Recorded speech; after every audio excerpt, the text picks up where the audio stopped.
মাটি শুনেন, এই যে দেখেন একদম পুরো ঝুড়া করছে মাটি, জৈব সার দিয়ে চাষ করছে, করে যে বেড করে দিচ্ছে, এখন রোপণ হয়ে গেল। এখন চলবে ফাঙ্গিসাইড, লাগানোর পরে 1 মাস পরে সার দিবে, 1.5 থেকে 2 মাস স্টার্ট হয়ে যাবে, ফুল চলে আসবে। 1.5 থেকে 2 মাসে ফুল? হ্যাঁ, ফুল চলে আসবে।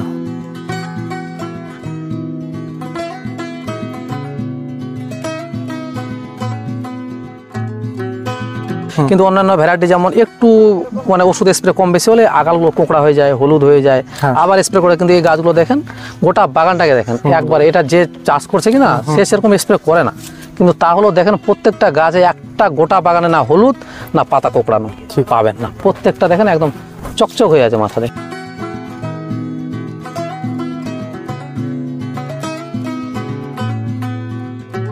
এই ধরনের গাছ থেকে মোটামুটি বছরে কতটা ফলন আশা করা যায়? সর্বনিম্ন 50, উপরে 1 কুইন্টাল 1.5 কুইন্টাল অবধি হয়, যত্ন পরিচর্যা ভালো থাকলে।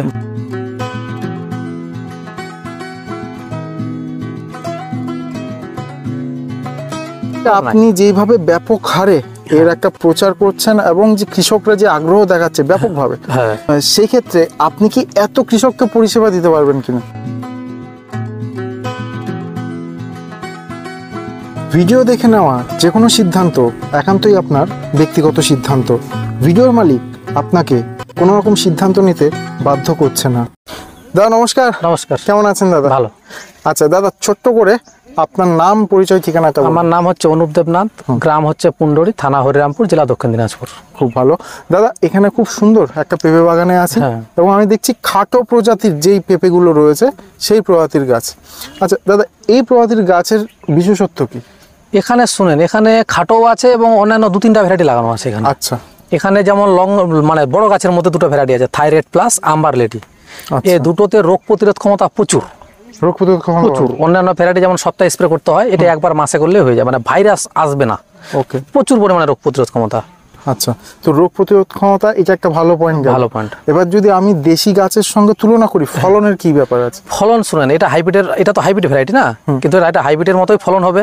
কিন্তু অন্যান্য ভ্যারাইটি যেমন একটু মানে ওষুধ স্প্রে কম বেশি হলে আগালগুলো কোকড়া হয়ে যায়, হলুদ হয়ে যায়, আবার স্প্রে করে। কিন্তু এই গাছগুলো দেখেন, গোটা বাগানটাকে দেখেন একবারে, এটা যে চাষ করছে কিনা সে সেরকম স্প্রে করে না, কিন্তু তাহলেও দেখেন প্রত্যেকটা গাছে একটা গোটা বাগানে না হলুদ না পাতা কোকড়ানো পাবেন না, প্রত্যেকটা দেখেন একদম চকচক হয়ে আছে মাথা দেখেন। আচ্ছা দাদা, আমি দেখছি অত্যন্ত ছোট, মানে গাছের বয়সও বেশি নয়, হাইটও খুব কম, 2 মাস। এই অবস্থা 2 মাস, মাত্র 2 মাসে বন্ধুরা দেখুন, আমার মনে হচ্ছে আর 15 দিনের মধ্যে এগুলো বিক্রয়যোগ্য অবস্থায় চলে আসবে। এই যে 75 দিন থেকে 3 মাসের মধ্যে মানে বিক্রি করা শুরু হয়ে যাবে, যেখানে আমাদের দেশি গাছে ফলনই আসে 6 মাসে। 6 মাসে।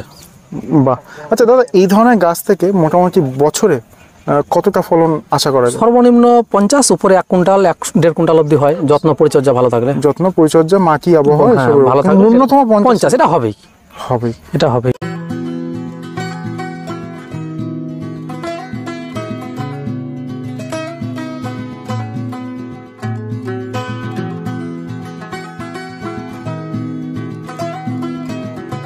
আচ্ছা দাদা, আমি অনেকগুলো হিন্দি চ্যানেলের ভিডিও দেখেছি, তো সেখানে দেখেছি যে ওনারা এরকম হাইব্রিড পেঁপেগুলো 1 বছর থেকে 13 মাস 14 মাস রাখে। এগুলো কতদিন থাকে? আম্বার লেডি আর থাইরয়েড প্লাস, এই দুটো আইটেম একদম 2 বছর অবধি টানা ফল হবে। টানা 2 বছর? টানা 2 বছর, কারণ একটু বড় জাতের গাছ এগুলো। ওকে। আচ্ছা দাদা, এই গাছের আমি একটুখানি জানতে চাইবো, একদম ছোট থেকে এই 2 বছর বয়স পর্যন্ত কখন কি কি পরিচর্যা করতে হবে? শুনেন, এই থাইরয়েড প্লাস, তারপর আম্বার লেডি, এগুলোতে স্প্রে কম লাগে, মোটামুটি 20 দিন 1 মাসে দিলেই হবে। আচ্ছা, তো চারা রোপণ থেকে শুরু করে কি কি পরিচর্যা, কি কি খাবার দিতে হবে? শুনেন, মাসে মাসে একবার সার দিতেই হবে। সারগুলো সে আপনি জৈব রাসায়নিক দুভাবে করা যায়। এবার যদি কারো জৈব অ্যাভেলেবেল থাকে তাহলে আমরা জৈবর পরামর্শ দেই। আর কিছু ওষুধ আছে যেগুলো আমরা যখন রোপণ হয়ে যায় তাকে টোটাল চাষের ভিডিওটা আমরা দিয়ে দিই, কখন কি দিবে, কোন ওষুধ দিবে, ফল আসার পর কি দিবে, ফুল আসলে কি দিতে হবে, টোটাল আমরা সেই চাষিকে ভিডিওর মাধ্যমে সব দিই। ওকে, তাহলে বিষয়টা এমন নয় তো যে আমি চারা নিলাম, এবার আমি আমার মতোই করব, এবার আপনার সাপোর্ট পাবো না, এরকম না। আমরা বলি দেখেন, টোটাল পরিষেবা এখান থেকেই নিতে হবে। আপনি বাইরের দোকান থেকে বাইরের পরামর্শ কিছু করতে পারবেন না। মনের মতো যেভাবে ভিডিওতে দেখছেন বাগান, সেরকম বাগান করতে চাইলে আমাদের মতোই পরামর্শতে করতে হবে। আমরা বলবো আপনাকে করতে হবে। বিষয় হচ্ছে, আপনি তো বহু খামারিকে বা কৃষককে এই চারা দিচ্ছেন, এবং আমি মনে করি যে আপনার হাত ধরে পশ্চিমবঙ্গে কিন্তু পেঁপে চাষে একটা বিপ্লব আসছে। কারণ কি, পশ্চিমবঙ্গে পেঁপে চাষ হয় যে দেশীয় ভ্যারাইটিটা আছে সেটার উপর, তাতে ফলনও কম, হ্যাঁ আসেও দেরিতে আসা, সাকসেস হচ্ছে না। বাণিজ্যিক ভাবে কিন্তু এর সফলতা খুবই কম, খুব কম। আমরা যে পেঁপেটা খাই এর বেশিরভাগটা কিন্তু মহারাষ্ট্র, হ্যাঁ দক্ষিণ ভারত থেকে, হ্যাঁ দক্ষিণ পশ্চিম ভারত থেকে সব আসে। সেই জায়গা থেকে আপনি যেভাবে ব্যাপক হারে এর একটা প্রচার করছেন এবং যে কৃষকরা যে আগ্রহ দেখাচ্ছে ব্যাপকভাবে, হ্যাঁ আমি মনে করি আপনার হাত ধরে বিপ্লব আসছে। তো সেই ক্ষেত্রে আপনি কি এত কৃষককে পরিষেবা দিতে পারবেন কিনা? শুনেন, আমরা গোটা পশ্চিমবঙ্গে এমন কোনো জেলা নাই যে আমার বাগান হচ্ছে না। কারণ আমরা শুনেন 17 থেকে পেঁপে তৈরি করি, কিন্তু সোশ্যাল মিডিয়ায় আমরা এই বছর দিচ্ছি। কারণ আমার দুটো জেলা, দক্ষিণ দিনাজপুর, উত্তর দিনাজপুর প্লাস মালদা, এগুলোতে আমি দিতে পারি না ঠিকঠাক। আচ্ছা, এবার তার জন্য শুনেন, আমরা বলি যেদিন চারা যাবে সেদিন কিভাবে রোপণ করবে তার ভিডিও যাবে সেই চাষির কাছে।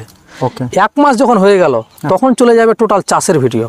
একসঙ্গে দুটো ভিডিও গেলে অনেকজনা বুঝতে পারবে না কি করবো না করবো। সঠিক। এবার ওই যে 1 মাস পরে যে ভিডিও গেল, টোটাল চাষটাকে ওখানে তুলে ধরা আছে। সপ্তাহে একবার দেখবে, আমাকে ফোন করতে হবে না। কোথাও বুঝতে না পারলে বলি ফোন করবেন। ওকে, ওই চাষটা ওখানে ভিডিওতেই সম্পূর্ণ তুলে ধরা আছে। দাদা আজকে কি একটুখানি রোপণ কি করে করতে হয় এটা দেখাবেন? হ্যাঁ হ্যাঁ, রোপণ দেখাবো।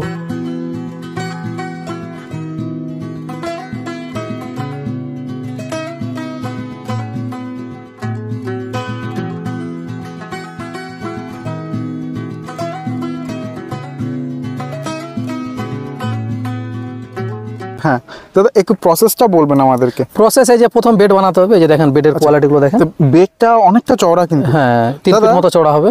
আচ্ছা, আমি কিন্তু আমাদের গ্রামে দেখেছি বেড আরো পাতলা করে। ওটা শুনেন, উঁচু অন্য ফসলে ঠিক আছে, কিন্তু পেঁপের জন্য যত উঁচু করা যায় তত ভালো। উঁচু এবং চওড়া। ওকে, কেন দাদা? এটা শুনেন, মেন কথা যে বারবার মাটি দেওয়া যায় না অন্য ফসলের মতো, ওই জন্য একবারে দিলে ভালো হয়।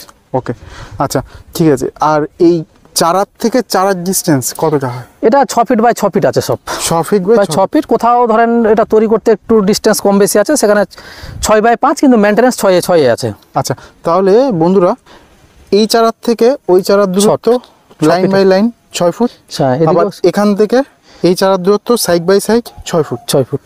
ওকে, আচ্ছা দাদা বলছি 6 ফুটের কম বেশি কতটা কি করা? শুনেন, হাইস্ট 6 ফিট। এবার অনেকে 6 বাই 5 লাগায়, আচ্ছা সেটাও হবে। কেউ 5-5ও করছে, সেটাও হবে। কিছু ভ্যারাইটি আছে যেগুলো ডালপালা কম, সেগুলো 5-5ও লাগানো যাবে। আচ্ছা, এটা কোন ভ্যারাইটি লাগাচ্ছে? এখানে 3টা আইটেম লাগানো আছে, বেবি আছে, ভিয়েতনাম কিং আছে, আর মনে হয় টপলেটি আছে। আচ্ছা, হ্যাঁ 3টা ভ্যারাইটি আছে। আর এছাড়া মাটি তৈরির ক্ষেত্রে মাটি শুনেন, এই যে দেখেন একদম পুরো ঝুরা করছে মাটি, জৈব সার দিয়ে চাষ করছে, করে যে বেড করে দিচ্ছে। এখন রোপণ হয়ে গেল, এখন চলবে ফাঙ্গিসাইড। লাগানোর পরে 1 মাস পরে সার দিবে, 1.5 থেকে 2 মাস স্টার্ট হয়ে যাবে, ফুল চলে আসবে। 1.5 থেকে 2 মাসে ফুল? হ্যাঁ, ফুল চলে আসবে। এই যে আজকে রোপণ হলো কিনা, এটা হাইস্ট 45 থেকে 50 দিন লাগবে। শীতের ওয়েদার আছে তো, হয়তো 60 দিনে ফুল দেখা যাবে বাগানে। দারুণ দারুণ। একটু ওপাশে যাবো, ওপাশে যেহেতু রোপণ হয়েছে দেখতেও ভালো লাগছে, বিষয়টা আরো ভালো করে বোঝাতে পারবো। দাদা বলছি, এই যে মাটিটা তৈরি হলো, জৈব সার বলতে কি দিতে? গোবর সার দিতে পারেন এভেলেবেল থাকলে। যদি মনে করেন আমার গোবর সার নাই, তাহলে আপনি বেড করার পর রোপণের সময় ভার্মি কম্পোস্ট বা কেঁচো সার এগুলো দিয়ে লাগাতে পারেন। আচ্ছা, আর রাসায়নিক? রাসায়নিক 1 মাস পরে। 1 মাস পর? হ্যাঁ, এখন দিলে মরে যাবে গাছ। আচ্ছা আচ্ছা দাদা, কোনো বন্ধু যদি চারা নিতে চায়, হ্যাঁ সেক্ষেত্রে মানে কিভাবে বুকিং সিস্টেম কি? বুকিং ফোনে হবে, বুকিং করতে হবে, 1 মাসের মধ্যে পাবেন। আর যেখানে চারার কোয়ালিটি দেখেন, ওই দেখেন মন ভরে যাবে। চারা 70 কিলোমিটার টোটোতে আসছে, আসার পরে দেখেন লাগানো হয়েছে, জল পড়েনি এখনো, চারা দেখেন হাসছে চারা। দাদা বলছি, এই চারাগুলো এরকম বেঁকা বেঁকা করেন? শুনেন, এটা দক্ষিণ দিকে 45 ডিগ্রি হালানো আছে। এই গাছটা এতটুকু লম্বা হবে, এরকম মোটা হবে, ফল সেটিং নিচ থেকে থাকবে, গাছে কোনো বাঁশ ব্যবহার হবে না। আচ্ছা, আর যখন এমনি করবেন লম্বা হয়ে যাবে, মোটা হবে না, ফল পড়ে যাবে গাছ। ফলের ভারে গাছ পড়ে যাবে, যেহেতু এগুলো তো অধিক ফল হয়, এই জন্য এই সিস্টেমে লাগাতে হয়। তো বন্ধুরা দেখেন, যেন ভুল করে আবার এরকম সোজা করবেন না। দাদা যে সিস্টেমটা বলেছেন সেভাবে অবশ্যই করবেন। তাতে কি হবে, গাছ বাঁকা থাকবে, লম্বা হবে না। যেহেতু লম্বা হবে না, মোটা হবে, আর মোটা হলে ফল ধারণ ক্ষমতা বেশি আসবে, আর নিচ থেকে সেটিং থাকবে।